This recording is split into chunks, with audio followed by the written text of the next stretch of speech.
할렐루야.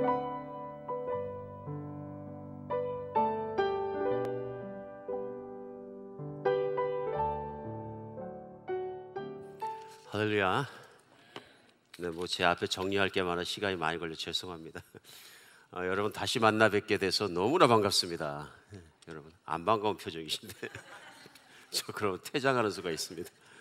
너무 반갑습니다. 보고 싶었고요. 정말 우리 한비전 교회가 얼마나 좋은 교회인지 또 얼마나 귀한 우리 성도님들이신지 떠나볼 때마다 느낍니다. 그래서 우리 서로의 그 사랑을 느낄 수 있는 아쉬웠던 시간이 되었으면 좋겠습니다. 하나님 이렇게 건강하게 서부 단기 선교팀 돌아오게 해주셔서 너무 감사합니다. 처음 가는 길이었고요. 아마 다음 주일날 서부 단기 선교팀 보고가 있을 줄 압니다. 처음 가는 길이었지만 God is good. 안 하시네? God is good. All the time 하시죠. All the time? 네, 하나님 언제나 신실하십니다. 저희가 기도 이상으로 베풀어 주셨다고 믿습니다. 아무것도 모를지라도 손을 잡아서 인도해 주시는 분은 하나님이시라고 믿습니다. 딱 한 가지, 어디든 가리라 무엇이든 하리라 주위에서라면 우리 모두 하나 돼요. 그 찬양이 우리 속에 일어나게만 하면 하나님께서 인도하시는 줄 믿습니다. 그래서 우리 정말 한비전교회는 우리 어디든 가리라 무엇이든 하리라 하는 주님 안에서 똘똘 뭉친 그런 하나님의 그룹 되었으면 좋겠습니다. 몇 가지 광고 드리겠습니다. 오늘 마지막 날이라 그러네요. 우리 창립기념일이 10월 세 번째 주일인데요. 그때까지 교회 요람을 만들어서 여러분 한 분 한 분의 사진이 요람 속에 들어가기를 원합니다. 근데 이제 막상 사진 안 찍으셨다가 거기 누락되면 되게 섭섭하실 거예요.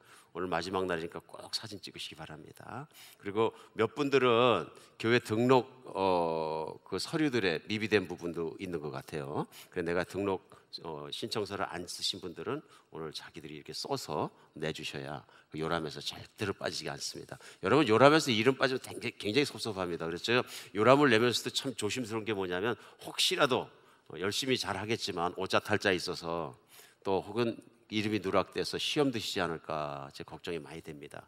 꼭 지금 벌써 한 4, 5주에 걸쳐서 하고 있는데요. 교회 캠페인입니다. 이번에 꼭 찍어주시기 바랍니다. 부탁을 꼭 드리겠습니다.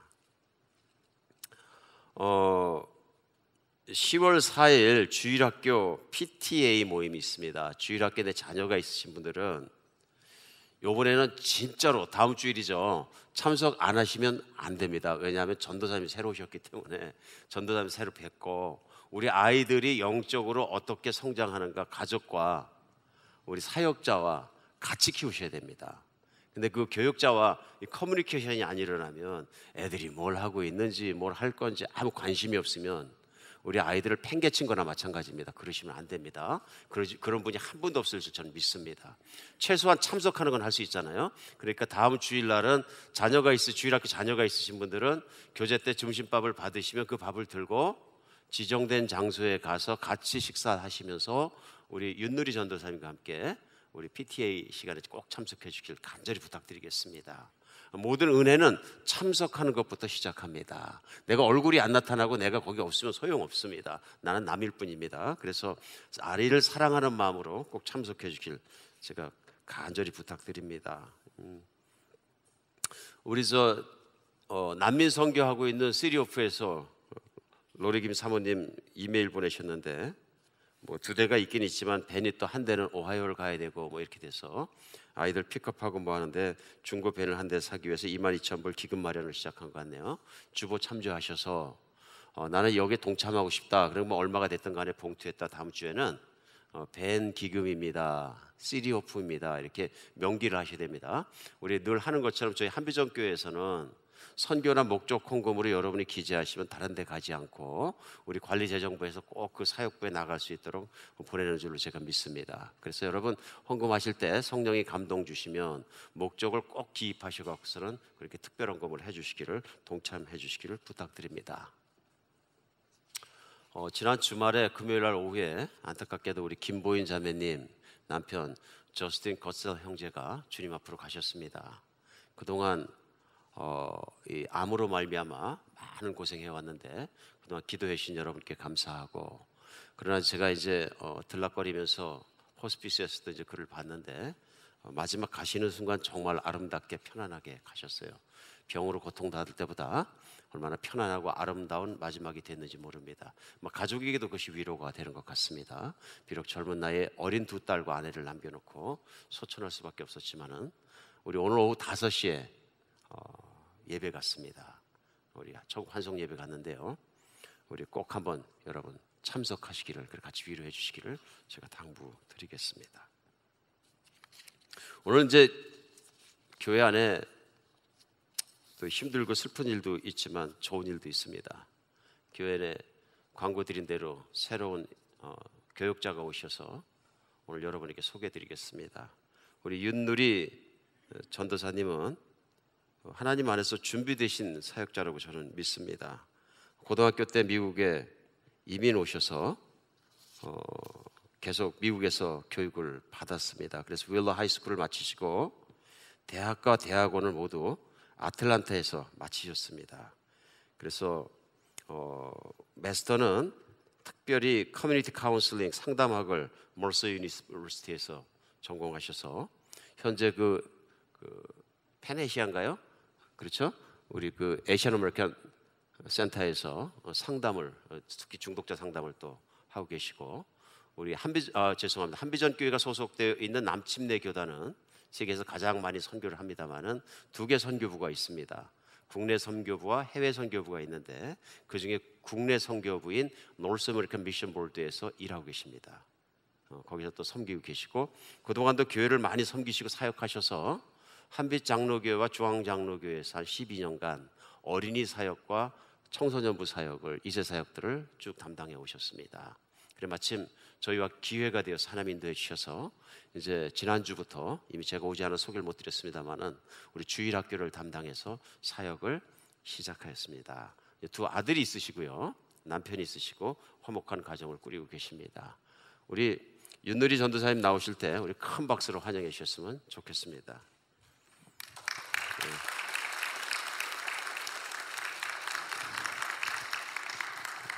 우리 윤누리 전도사님 이제 소개를 했으니까 본인 각오를 좀 드려야 돼요.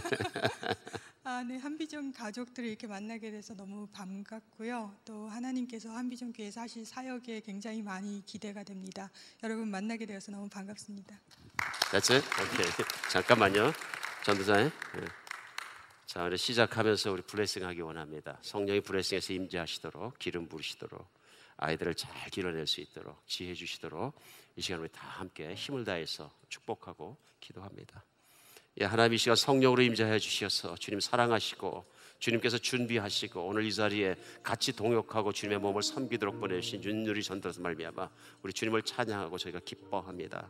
하나님 이 시간 성령으로 충만케 덧입혀 주시어서 우리 윤누리 전도사의 머리끝에서 발끝까지 그리스도 예수의 사람이 되게 하시고 성령의 사람이 되게 하셔서 아버지, 이를 통해서 정말 어린아이들에게 아름다운 주님을 사랑하는 영성들이 흘러가게 하시고 주님의 모든 것이 그들에게 푹푹 흘러갈 수 있도록 이 시간 성령으로 충만케 하여 주시옵소서. 하나님, 그래 초대교회에 그랬던 것처럼 주님께서 주신 놀라운 성령의 역사들이, 놀라운 사랑의 감화들이, 예수 그리스도의 십자가의 복음들이 아버지 딸을 통해 흘러가게 하시고 이 사역자를 통해서 주님께서 마음껏 아이들을 사랑해 주시옵소서. 하나님, 그래서 윤누리 전도사 아이들을 섬기고 아이들을 사랑하고 그들을 키워낼 때에, 그들을 양육할 때에 예수님의 심장이 되게 하시고 예수님의 눈이 되게 하시고 특별히 예수님의 가슴이 되게 하여 주시어서 따뜻하고 사랑 속에서 아이들이 그리스도의 사랑을 알고 찍어 먹어보고 사랑을 체험하며 자랄 수 있도록 우리 윤누리 전도사님 사용하여 주시옵소서. 기름 부어 주시옵소서.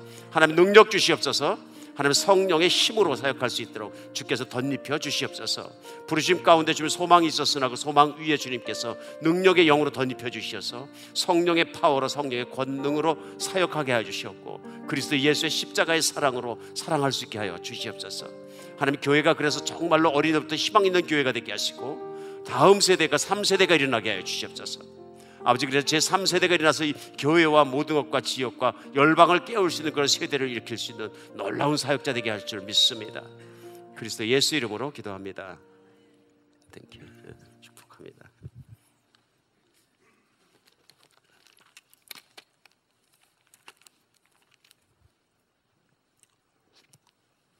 우리 기도하고 하나님의 말씀 앞에 나가겠습니다. 하나님, 저희들의 마음을 잘 정돈하여 주시옵소서. 세상이라는 것이 저희가 살다 보면 너무 눈을 뺏기고 마음을 뺏기고 생각을 뺏길 것들이 너무나 많습니다. 내가 하나님께 하나님의 말씀에 집중해야지 하면서도 기도해야지 하면서도 하지 못하고 살아가는 시간이 얼마나 많은지 모릅니다. 우리의 생각과 마음은 세상과 TV와 말들과 사람들과 온갖 것들이 난잡하게 들어와서 마치 파도가 치는 것처럼 정말로 마음의 평안을 뺏어가는 경우가 얼마나 많은지 모릅니다. 하나님, 저희가 이 시간 마음을 모아서 하나님 말씀 앞에 나가게 도와주시옵소서.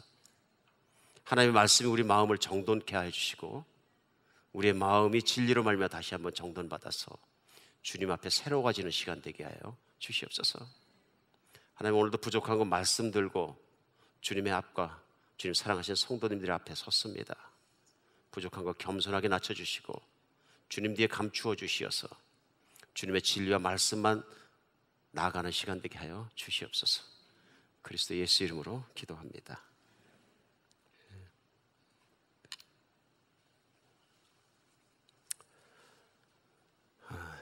추석입니다. 우리 얼마나 또 한국에서 큰 명절인지 모릅니다. 아무리 교통이 막힐지라도 막 길을 쓰고 가서 집에 이제 어른들도 뵙고 형제들 잘 만나서 같이 보내는 시간입니다. 아름다운 명절인 것 같습니다. 꼭 지켜졌으면 좋겠는 그런 한국의 풍속인 것 같습니다. 우리 세월이 지나갈수록 개인적인 삶이 더 중요해지고 너무너무 우리가 개인적인 삶과 개인에만 초점을 맞추는 것 같습니다. 이런 명절 우리가 경솔히 생각하지 않고 서로 연락하고 서로 떡을 나누고 서로 교제하는 교제가 있는 우리 그리스도인의 삶을 더 풍성케 하는 시절이 되었으면 좋겠습니다. 안타까운 것은 한국에서도 보면은 이 명절을 그렇게 좋아하지만은 않는 것입니다. 특별히 우리 자매님들 많이 계십니다만은 시댁 찾아가는 날이기 때문에 그 시자가 들어가면 그렇게 싫다네요. 그래갖고 시금치도 잘 안 먹는다 그러던데 명절날 어쩔 수 없으니까 저는 정말로 코미디 하느라고 그러는 줄 알았어요. 그게 뭐냐면은 가짜 기부스를 하고 간다. 명절날 일하기 싫어서. 그래서 웃기려고 하는 얘기겠지. 그랬더니 진짜로 인터넷에 보니까 그걸 파는 데가 있더라. 또 그걸 사는 사람이 많이 있고 이제 시댁에 가서 일하기 싫으니까 가짜 기부스 끼고 간다. 영악스럽습니다. 그러면 안 되겠죠. 그러면 안 되겠죠. 어느 부부가 추석 명절을 끝내고 이제 귀가하는 길에 찻길이 막히는데 오랫동안 오는데 명절 동안 이제 가서 시댁을 섬기다 서로 좀 불편했던가 봐요. 남편하고 아내하고 이제 서로 기분이 찝찝한 상태에서 차를 타고 오는데 남편이 아내에 대해서 속이 상하니까 비아냥거립니다. 지나가는 개를 쳐다보더니 얘기합니다. 당신 아는 분 같은데 인사도 안 하나? 그럽니다. 그러니까 아내가 화가 났어요. 그랬더니 아내가 화가 나니까 이제 응수합니다. 아내가 빼시시 웃더니 그럽니다. 그 개를 쳐다보면서 얘기합니다. 어머 안녕하셔서 시아버지 부모님. 그러니까 이렇게 되면 안 되겠죠. 추석이 이렇게 되면 안 된다. 지혜롭지 못한 것 같습니다. 간혹은 우리 남자들이 지혜롭지 못할 때가 많이 있습니다. 툭 내뱉은 말 한마디가 관계를 다 깨버릴 때도 있고 그렇죠. 실제로 어떤 사람이 조간신문을 열심히 뒤적거리다가 남편이 보니까 자기 주식값이 떨어진 거예요. 화가 났어요. 막 불평하고 있는데 아내는 옆에서 암만 다이어트를 했는데 상품을 사서 다이어트를 했는데 몸이 안 빠져. 그러니까 다이어트해도 몸이 안 빠지고 불평하고 있었어요. 그러니까 남편이 툭 한다는 말이 내가 투자한 것 중에서 2배로 불어나는 건 당연히 체중밖에 없어. 이것도 어리석은 짓이죠. 괜히 말 안 했으면은 평생 밥 잘 얻어먹고 좋은 삶을 살 건데 괜히 말 잘못해가지고 그 저녁밥부터 밥을 얻어먹은지 모르겠습니다. 세상을 살아가면서 정말 우리에게 필요한 게 뭐냐면 지혜입니다. 지혜 없으면 망합니다. 참 어떤 지혜는 참 내 인생을 살리고 사람들을 살리고 어떤 지혜는 이상하게 내가 지혜로운 것 같은데 내 인생도 망하고 옆에 있는 사람도 피곤하게 할 경우도 있습니다. 우리가 하나님 말씀 앞에서 오늘 야고보서 말씀 본문 말씀이 3장에서 13절에서 18절까지 말씀인데요. 우리 지혜에 대해서 말씀합니다. 우리 지나간 주간에는 사람이 인생을 살면서 지혜가 없으면 망합니다 하는 제목을 가지고 야고보서 1장에서 나오는 지혜가 없으면 하나님께 구하라. 그러면 하나님께서 정말로 풍성하게 해주시고 책망치 아니하신다 하는 말씀 가지고 우리 인생에 꼭 지혜가 있어야 됩니다 하는 내용에서 다 나눴습니다. 그런데 오늘 말씀은 우리에게 아주 중요한 것을 또한 가르쳐 줍니다. 지혜가 많이 받는 것 중요한데 지혜에도 종류가 있다. 지혜도 종류가 있는데 오늘 본문 첫 번째 시작은 13절에 너희 중에 지혜와 총명이 있는 자가 누구냐, 그 선행으로 말미암아 지혜 온유함으로 그 행함을 보일 중이라 말씀하시면서, 그러나 너희 마음속에 독한 시기와 다툼이 있으면 자랑하지 말라. 진리를 거슬러 거짓말하지 말라. 이러한 지혜는 위로부터 내려온 것이 아니요 땅 위의 것이요 정욕의 것이요 귀신의 것이니 시기와 다툼이 있는 곳에는 혼란과 모든 악한 일이 있음이라.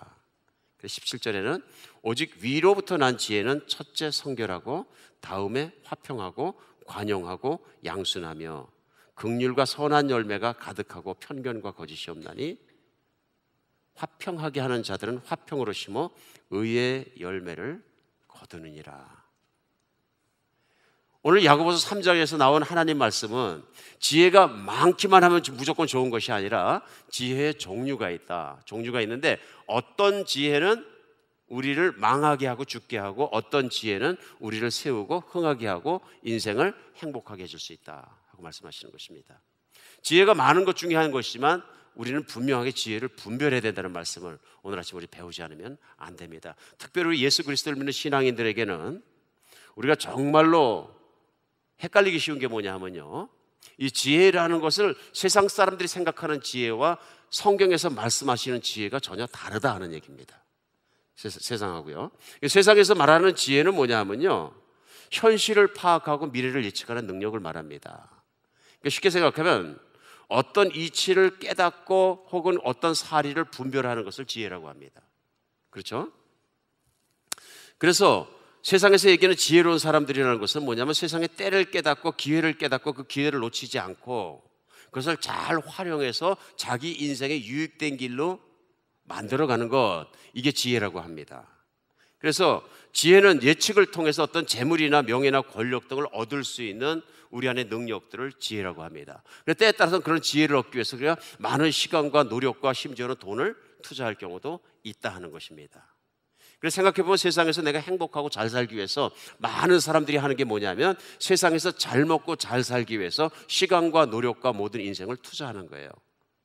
근데 생각해보면 한 가지 지혜만 있어도 상당히 부자로 살 수 있고 더 세상에서 잘 살 수 있다 하는 것 때문에 우린 그렇게 살려고 노력하고 자녀도 그렇게 교육시키고 있는 우리의 모습을 보통 사람의 모습과 삶 속에서 흔하게 발견할 수 있습니다. 그런데 오늘 성경 말씀 안에서는 뭐라 그러시냐면 그렇게 노력을 해서 지혜를 획득했다 할지라도 그 지혜가 나를 죽일 수 있다 얘기해요. 그 지혜가 나를 망하게 할 수 있다. 그래서 우리는 지혜를 잘 분별해서 나를 살리고 나를 풍성케 하는 지혜를 나를 채워야지 내가 잘못된 지혜를 따라가게 되면 죽을 수밖에 없다는 것을 강조하는 것입니다. 오늘 이게 하나님께서 성경 안에서는 바른 지혜를 가져야 한다고 강조하시는 가장 큰 이유는 뭐냐면요, 잘못된 지혜를 가지고 인생을 살아가면 그 열매가 뭐냐 하면요, 시기와 다툼이다 이런 얘기. 분쟁이고 싸움이고 관계가 깨어지는 것이고, 그런데 그것이 왜 그러냐면 모든 세상이 말하는 지혜는 그 바닥이 뭐냐면 이기심에서 출발하기 때문에 욕심. 오늘 본문은 뭐냐면요, 이걸 욕심이라고 얘기합니다. 그렇죠? 그래서 너희 마음속에 독한 시기와 다툼이 있으면 자랑하지 말라. 진리를 거스러 거짓말하지 마라. 이런 지혜는 위로부터 내려온 것이 아니라 땅 위에서 난 것이요 정욕적인 것이요 귀신의 것이다. 시기와 다툼이 있는 곳에는 혼란과 모든 악한 일이 있는 것이다. 세상에 있는 지혜라는 것을 따지고 보면 모두 뭐에 관계에 있느냐 하면요, 내가 잘 먹고 잘 살고 내가 행복한 것과 관계가 있습니다. 그런데 그런 지혜들을 내가 지혜를 생각하고 철저하게 내려놓을 때 문제가 뭐냐면 나로 말미암아서 시기와 다툼과 모든 분쟁이 일어날 수 있는 소지가 있다는 얘기입니다. 그러니까 세상을 살아가면서 그런 일이 흔한 것을 우리는 볼 수 있습니다. 근데 하나님이 주시는 지혜는 그렇지 않다 그러는 거예요. 그렇지 않다. 미국에서 유명한 대통령 링컨 대통령께서 재임 시절에 길을 걸어가다가 아이들 둘이 너무너무 재밌게 노는 것을 보고 마침 주머니에 있던 호두알이 있어서 호두알 3개를 갖다가 두 아이에게 줬어요. 그래서 좀 있다 보니까 두 아이가 싸우는 거예요. 그전엔 잘 놀았는데. 그래 왜 싸우는가 봤더니 두 알을 갖기 위해서 싸우는 거예요. 참 링컨 대통령도 짓궂은 분이세요. 그래서 옆에 있던 보좌관이 묻습니다. 대통령님, 쟤들이 왜 저렇게 싸웁니까? 그러니까 쟤들이 지금 싸우는 건 국제 문제로 싸우고 있는 거라네. 그렇죠? 오늘날 신문을 펴고 인터넷 뉴스를 보면 하나같이 전쟁하고 쏘고 죽이고 피 흘리고 난리친 게 뭐냐면 내 것 하나라도 더 땡기기 위한 거예요. 절대적인 권력자가 있어가지고 공평하게 나눠주고 그대로 살아라. 그래서 순종하고 살면 별 문제가 없을 텐데 조금이라도 더 갖기 위한 싸움이, 이기적인 싸움이 계속되고 있는 거예요. 이게 뭐냐면 시기와, 오늘 본문에 나오는 시기와 다툼이 있는 곳에는 아무리 싸워서 이겼다 하더라도 그것이 지혜가 아니다. 중국에서 보면 지혜로운 사람들, 제사들이 뭐 무슨 춘추 전국시대나 이런 때 보면은 유명한 제사들이 나타나서 자기 나라가 이기게 하지만 그 나라가 이기게 하는 사람조차도 진짜로 지혜로운 사람은 아니다, 이런 얘기예요. 그러니까 어떤 분은 그 삼국지를 인생의 지표로 삼는 분이 계시던데, 뭐 삼국지를 암만 읽어도 세상에서 내가 어쩌면 지혜롭게 이기는 방법을 조금 도움이 될지 모르지만 인생 속에서 내가 성경적으로 정말 하나님이 주시는 은혜 가운데 행복한 인생을 마감하는 데 별 도움이 안 된다. 결국은 왜 그러냐면 모든 것이 내가 이기든지 내 나라가 이기든지 내 것이, 내 집단이 승리하든지 이기심의 그 바닥을 두고 있기 때문에 그렇습니다. 이기심이라는 건 참 무서운 것입니다. 사람이, 그래 지혜로운 사람은 자기 이기심을 극복해야 되는데 이기심을 극복할 길이 인간에게는, 세상에 있는 지혜 속에는 없다 하는 얘기입니다. 왜냐하면 세상에 있는 모든 지혜는 그 근본이 그 이기심과 욕망을 충족시키는 데 있기 때문에 그렇습니다. 지난 2주간에 걸쳐서 우리 11명의 팀원들이 우리 하나님 부르심에 따라갖고 서부 지역에 단기 선교를 나갔습니다. 가서 무엇을 할지도 모르고 블라인드 페이스로, 그냥 블라인드 오더를 가지고 하나님 성령님께 의지해서 나갔는데요. 우리는 많은 걸 체험하는 중에 특별히 LA 가서 스키드로우라는 그 디스트릭트에 보면은 다운타운 중심에 있는 곳인데요. 어떤 분들은 LA 사신 분들은 이제 아는 분들이 계실지 모르겠는데, 거기에 가서 이제 우리는 홈레스를 구제하는 사역들을 했습니다. 물 한 병만 나눠줘도 너무너무 고마워요. 그 더운 날씨 길에서 살면서. 근데 거기 가보니까 진짜 홈레스가 많은 거예요. 뜨거운 여름에 햇볕이 막 비치는데 뜨거운데도 불구하고 텐트 속에서 그냥 남아있는 사람들이 있고 피할 곳이 없으니까요. 수천 명의 사람들이 그 좁은 공간 안에 살아가는 거예요. 물론 깨끗하진 않습니다. 거리가 쓰레기 천지고 냄새나고 더럽지요. 뭐 그럴 수밖에 없는 거죠. 근데 갔다 와서 저희가 보니까, 저희가 출발하는 날 로스앤젤레스 시장이 로스앤젤레스 비상사태를 선포했어요.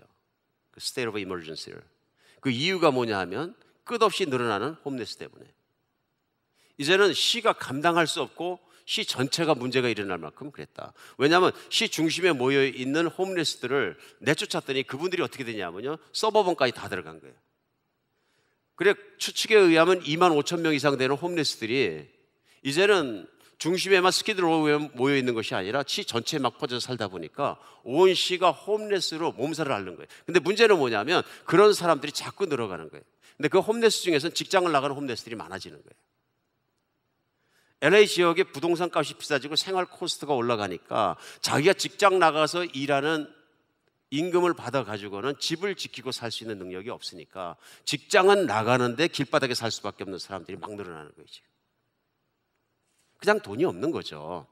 이분들이 노력을 안 하는 것도 아니고, 이게 사회의 구조적인 모순에 따라서 이런 홈레스의 모습들이 계속 생기면서 직장을 나가다가 길에 살다 보니까 목욕 잘못하고 뭐 때가 끼고 하이진이 나빠지면은 직장에서 해고당할 수도 있는 거죠. 그렇죠? 저분은 왜 이렇게 우리 직장에서 지저분하냐, 커스터머를 만드는데 문제가 있다 그러면 또 해고할 거 아닙니까? 그럼 이분이 진짜로 살아나갈 곳이 없는 홈레스가 되는 거거든요. 베거가 되는 거죠. 우리는 이번 여행 과정을 통해서 이런 악순환들을 직접 이렇게 봅니다. 어떤 분들은 홈레스를 이렇게 쳐다보면서 게을러서 저 사람은 게을러서 저렇게 됐다 판단하는 분도 계신지 모르겠어요. 아닙니다. 실제로 인생을 살다 한 발짝만 삐끗하면 그렇게 됩니다. 제가 뉴스를 읽다가 어떤 분 보니까 그분은 공군 대령 출신이에요. 여러분, 공군 대령이면 굉장히 높습니다. 학식도 대학원은 석사학위만 2개나 하시고 그 우주 개발 계획에 참여하셨을 만큼 정말로 그 공부를 많이 하시고 똑똑한 분이에요. 근데 전역을 하고 이혼을 2번 하는 과정에서 나중에 남은 게 자기 차하고 아무것도 남은 게 없고 차밖에 없는 거예요. 거기에다가 그냥 공군 대령의 정장 복장을 차에 탁 걸어놓고 사시는데 결국은 차가 나중에는 서버리니까 갈 데 없는 길바닥에 홈리스가 돼버리는 거예요. 놀라운 일입니다. 미국 구조 속에서. 그렇죠?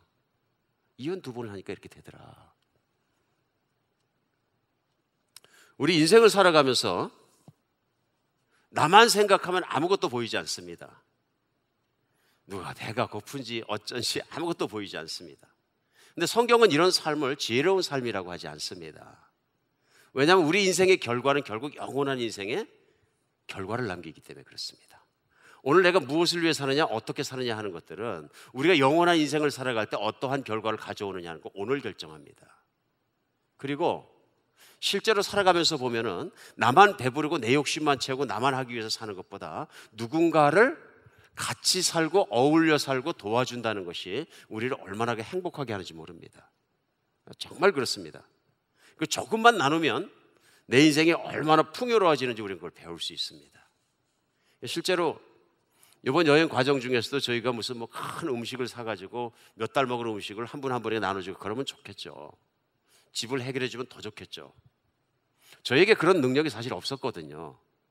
가져간 거라고는 얼마 안 되는 돈밖에 없으니까 우리 샘스 클럽 가서 그냥 물 많이 사가지고 바로워로 사가지고 달라는 대로 나눠드렸어요. 어떤 분들은 2병 달라, 3병 달라, 4병 달라. 물이 귀하죠. 수돗물이 나오는 것도 아니고. 너무너무 좋아하세요. 그 시원한 물 한 잔 먹을 수 있는 것만 해도 그러니까 한 병 꿀꺽꿀꺽 마시고 한 병 더 달라 그러고. 가란 인생이죠. 아주 목마른 인생인데. 근데 물병만 나눠도 좋아서 사실은 저는 이번에 가서 그 스키드로우에서 홈레스들 만나는 시간은 한나절만 가지려고 그랬어요. 그때 우리 팀원들이 그 다음날도 가기 원하시는 거예요. 저는 긍휼한 마음이 땡겼다고 생각합니다. 반면에 그 다음날 헐리우드 나가서 옷 잘 입은 구라파에서는 관광객들과 그 현지에서 사는 사람들과 배고프지 않은 분들에게 복음을 전하러 섰더니 핍박이 이루 말할 수가 없어요. 막 저주를 끌어오고. 우리는 느끼는 게 있습니다. 느끼는 게. 우리 인생이 어떤 것이 지혜로운 인생이냐 하는 것을 다시 생각하게 됩니다. 성경은 무엇을 지혜라고 얘기하냐면요, 잠언 9장 10절 말씀에 여호와를 경외하는 것이 지혜의 근본이요 거룩한 자를 아는 것이 명철이니라. 세상에 있는 사람이 아무리 똑똑하다 지혜롭다 얘기해도 진짜로 똑똑하고 명철한 자는 누구냐면 하나님을 아는 사람이다. 그렇죠? 아무리 내가 세상에서 공부를 많이 하고 똑똑하고 부자고 능력 있고 출세하고 사람들 위해서 관리하고 리더로서 살아가고 멋있어 보이는지 모르지만 내가 하나님을 모르면 내 인생의 시간들과 능력을 바로 쓰는 길을 알지 못하는 전국적인 자기 자신만을 위해서 쓸 수밖에 없는, 욕심을 충족시키기 위해서 모든 일을 자기의 머리와 자기가 가진 지혜들을 잘 쓸 수밖에 없는 세상만 아는 단견적이고 짧은 시각을 가지고 있는 사람이 될 수밖에 없다. 그런데 하나님을 알면, 하나님을 믿으면 시야가 넓어지고 또 생각이 깊어지고 정말로 다른 사람이 될 수 있다 하는 것을 성경은 말씀하십니다. 실에서 세상에서 가장 지혜로운 사람은 누구냐 하면요, 자기 자신을 믿지 않는 사람이라고 저는 믿습니다. 자기 자신을 믿는 사람은 지혜롭지 않다. 왜냐하면 자기 욕심을 채우는 사람은 끝까지 살아가기 때문에. 그러나 예수 그리스도의 십자가를 바라보면서 하나님의 아들 예수 그리스도께서 하나님께서 이 땅에 오셔서 왜 비천한 인간을 위해서 십자가에서 죽을 수밖에 없었느냐 하는 것이 마음속에 깊이 깨달아지고 믿어지고 받아들여진 사람만이 인생에서 지혜로운 삶을 시작할 수 있다. 오늘 야고보서 말씀은 우리가 적용할 때 쉽게 생각하면 세상에서 온 지혜와 하나님부터 온 지혜가 있는데 하나님부터 온 지혜를 어떻게 받느냐? 간단합니다. 세상에 대해서 내가 죽으면 됩니다. 세상의 패턴을 안 따라가면 됩니다. 그런데 우리는 살다 보면 나도 모르는 사이에 세상의 패턴을 따라가는 거예요. 그럼 세상의 패턴을 안 따라가는 세상의 지혜가 아닌 하나님의 지혜는 어떻게 주어지냐면요, 내가 지혜롭지 않다고 생각하고 내가 과거에 생각했던 이기적이고 정력적으로 내 욕심을 세우려던 모든 삶의 생각들이 하나님 앞에서 죄가 된다는 것을 깨닫는 거예요. 아, 내가 이게 굉장히 이기적인 사람이구나, 교만한 사람이구나, 그래서 내가 하나님을 믿지 못했구나, 그 길을 알고 십자가를 바라보면서 하나님을 내가 깊이 받아들였을 때 하나님이 나를 이렇게 사랑하시는구나. 그 하나님 받아들이고 나면은 우리 사도 바울이 갈라디아서 5장 24절에 고백한 것처럼 그리스도 예수의 사람들은 육체와 함께 그 정욕과 탐심을 십자가에 못 박았느니라. 이게 내가 체험이 되는 거죠. 그래서 진짜 신앙인이라는 건 뭐냐면 신앙인은 지혜로운 사람이고요. 신앙인이 지혜로운 이유는 뭐냐면 내 정과 욕심을 십자가에 못 박았기 때문에 내 욕심만 따라 살아가지 않는 사람들이 지혜로운 사람들입니다. 오늘 성경은 오직 그런 사람들만이 무엇을 이뤄내냐면요, 세상을 화평하게 하고 세상을 서로 경쟁하고 이기심에 싸우고 뭐 다투고 시기하고 이런 것이 아니고 서로 존중해주고 도와주고 함께 살아가는 그런 사랑이 가득한 세상을 만들 수 있다고 말씀하십니다. 그래서 세상을 변화시키는 힘은 세상에 있는 사람들이 똑똑해지고 더 많이 알게 되고 지식이 많아져서 일어나는 건 절대로 아니고요. 실제로 예수 그리스도를 알므로 말미암아 그분 아래 있는 사람들이 진정 인간이 인간다운 모습으로 살아가기 시작할 때 세상은 살만한 곳이 되고 아름다운 곳이 된다는 얘기입니다. 세상에서 알고 보면 제일 똑똑하고 공부 많이 한 분들, 머리가 명철하신 분들이 그 철학을 하고 사회학을 하고 모든 공부를 해서 내놓은 게 뭐냐면 이렇게 하면 우리가 더 잘 살 수 있습니다. 그래서 나온 게 뭐냐면은 전제주의를 빠져나오면서 사회주의, 공산주의, 민주주의, 자본주의 이런 주의들이 나온 거죠. 근데 아무리 똑똑한 학자가 IQ가 1000이 넘어가지고 이렇게 하면 사회가 잘 갈 수 있다고 합리적이고 보편적으로 타당성 있는 이론을 제시하고 사람들에게 동의할 수 있게 하면 그런 그 시스템을 또 그런 기관을 사회를 제시한다 할지라도 사람이 본질적으로 바뀌자면 아무리 좋은 시스템도 소용이 없습니다. 그렇지 않습니까? 그러니까 세상에 있는 지혜라는 건 거기까지예요. 실제로 세상을 바꾸지 못한다 그런 얘기예요. 그러나 하나님으로부터 온 지혜는 세상을 변화시킬 수 있다 하는 것입니다.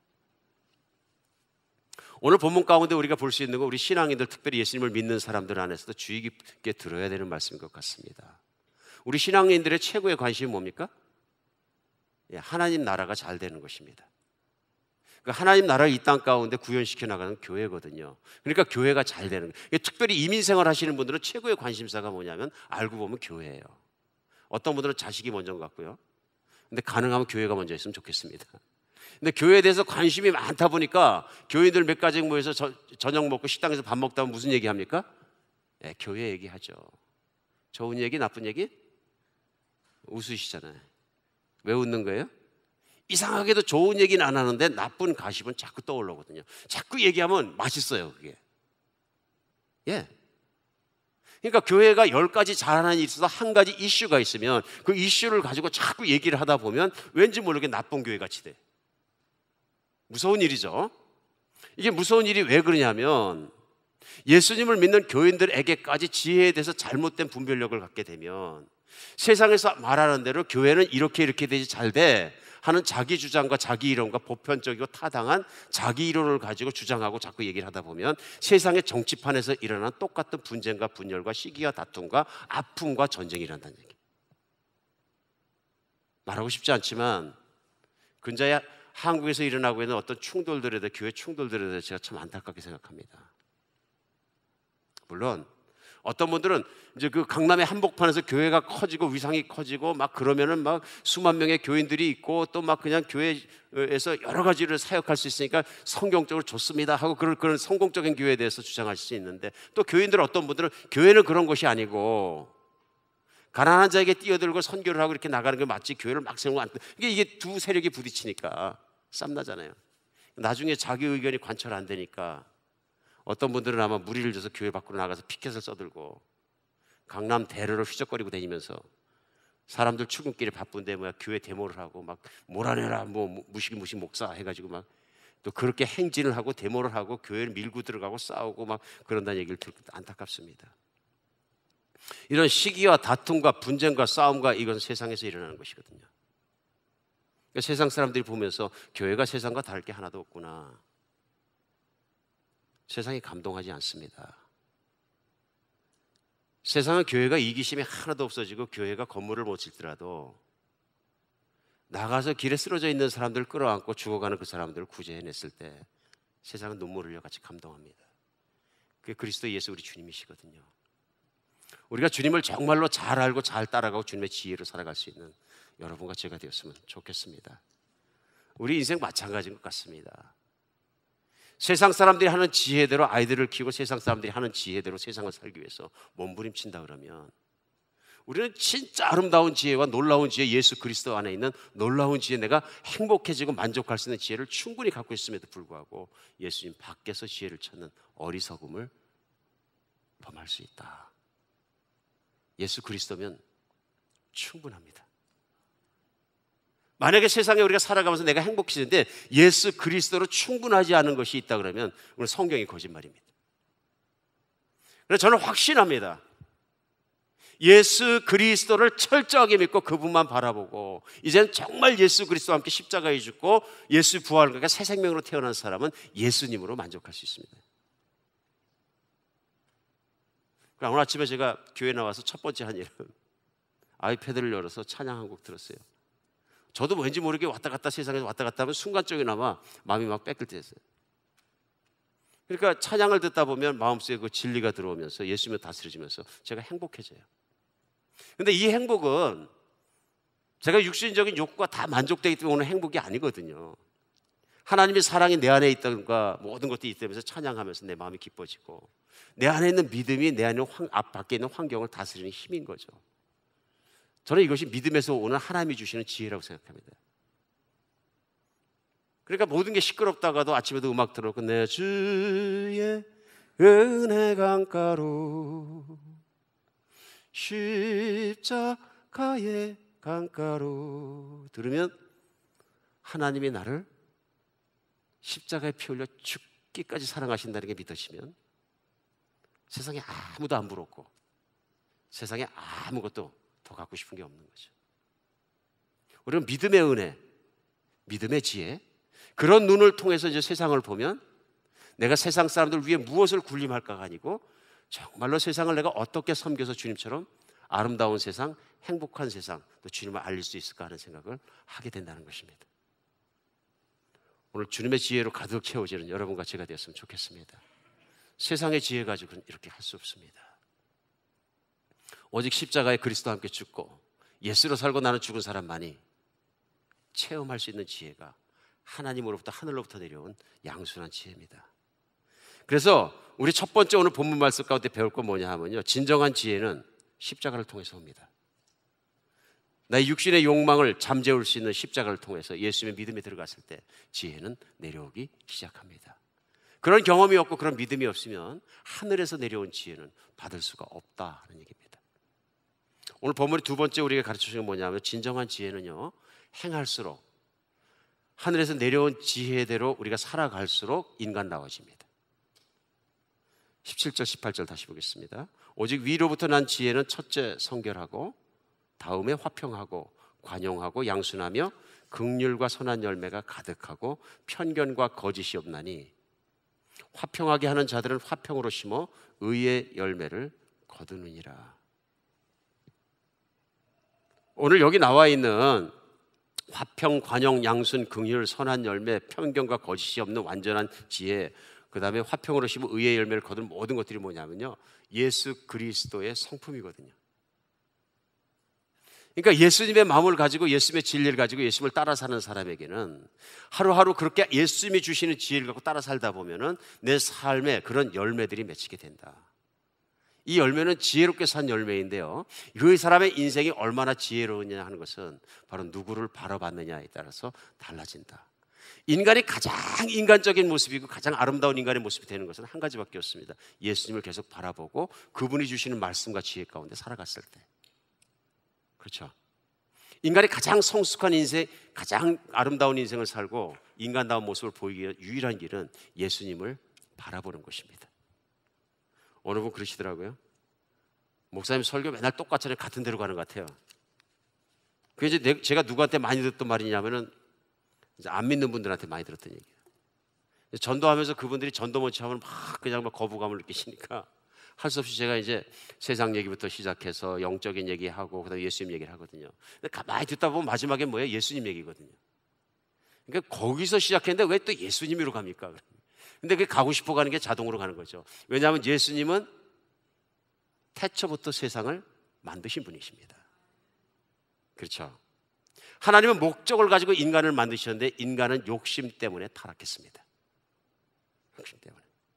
실제로 우리가 아침마다 창세기 강의하고 있는데요, 창세기 인간이 타락하고 에덴 동산에 쫓겨나고 첫 번째 일어난 사장이 일어난 일이 뭐냐면요, 가인이 동생을 시기와 다툼 속에서 시기심 때문에 때려 죽인 일이에요. 그랬더니 가인의 6대선 되는 라멕 때 갔더니 라멕은 더 심해져 갖고 파워를 키우고 힘을 키워가지고, 힘을 키우고 나서 하는 얘기가 뭐냐면, 이제부터는 감히 이 라멕에게 반항하거나 잘못하거나 원한을 맺게 하는 자들은 내가 77배를 내가 갚아줄 거다. 이게 무슨 얘기예요? 자기 아내들 앞에서 자랑하는 거예요. I am powerful. 그때부터 인간은 타락해서 뭐냐면요, 자기가 힘을 써서 자기 힘으로 모든 것을 다른 사람을 무릎 박아라 놓고 군림하기 원하는 거예요. 무서운 겁니다. 이 힘의 논리가 세상을 다스리고, 힘 있는 자를 우리는 세상에서 뭐라 그러냐면요, 지혜로운 자를. 오늘날 같은 뭐냐면요, 머리가 좋고 지혜로워서 아이폰을 발명해서 세상에 풍미하며 돈을 끌어들이는 자, 지혜로운 자. 그 이전에는 면직류가 정말로 안 됐을 때 면직에 대해서 어떻게 짜느냐, 어떻게 해서 많은 사람들이 그 면직물을 갖기 원하면은 그걸 갖다가 만들어서 파는 사람이 지혜로운 자. 그래서 영국에서 산업혁명도 일어나고 인도의 모든 면직류가 그렇게 한때는 파퓰러하고, 모든 사람이 갖고 싶은 것을 만들어서 팔아서 부자가 되는 자는 재물로서 우리 사람들 위에 올라갈 수 있거든요. 힘의 논리입니다. 노아 이후에도 마찬가지죠. 우리 토요일 날도 그 창세기 10장 말씀 나누면서 보면은 노아 이후에 인간이 깨끗했으면서 다시 망가진 사건이 일어나는 게 뭡니까? 림롯이라는 사람이죠. 그렇죠? 함이 저주를 받았는데 그 함이 저주를 받고 그 자손이 나온 림롯이라는 사람이 당대의 영걸이라고 하는데, 영걸이라는 얘기는 뭐냐면요, 사냥꾼 출신, 잔인한 사냥꾼. 힘을 키워서 사냥하는데 힘을 써서 사람도 그렇게 막 두드려 패고 하니까 사람들이 그 앞에 가면 꼼짝 못해 벌벌 떠는 거죠. 그 벌벌 떠는 거 재밌어. 그 사람들을 모아갖고 버는 거 얼마씩 가져오라니까 자기가 족장이 되고 왕이 되고 높아지기 시작해서, 그때 뭐가 생기냐면 큰 제국이 생기고, 그 제국이 다음 장이 11장 나가면 바벨론은 바벨탑을 쌓게 되는 거죠. 이게 뭐예요? 인간이 자기 힘을 키우면 지혜롭다. 이 세상의 지혜예요. 오늘날도 마찬가지입니다. 세상에서 내가 출세하고 더 갖고 사람 위에 군림하면 지혜로운 사람이다, 성공한 사람. 그런 것이 만약에 그리스도인의 윤리 속에, 생각 속에 그대로 자리 잡고 있다면 나는 십자가에 못 박을 필요가 있는 거죠. 나는 여전히 예수 그리스도의 마음을 모르고 복음을 모르고 사는 사람일 수 있다 하는 것입니다. 오늘 본문 말씀 가운데 그리스도께서 길을 여서 가장 인간적이고 가장 신령하고 가장 아름다운 인생을 살아갈 수 있는 지혜로운 인생으로 바뀌었으면 좋겠습니다. 이 지혜는 세상에서 오는 것이 아닙니다. 세상에서 오는 것이 아닙니다. 이 지혜는 성령의 능력을 따라, 그리스도의 복음을 따라, 성경의 말씀을 따라 우리에게 들어오는 것입니다. 예수님을 늘 바라보고 사랑하는 여러분이 제가 됐으면 좋겠습니다. 이거 하루에도 수백 번에도 제가 말씀을 같이 나눠도 조금 더 아쉽지 않은 게 뭐냐 하면요, 오직 우리가 살아가고 지혜로운 길은 뭐냐면 하늘에서 지혜가 내리기 때문에 그렇습니다.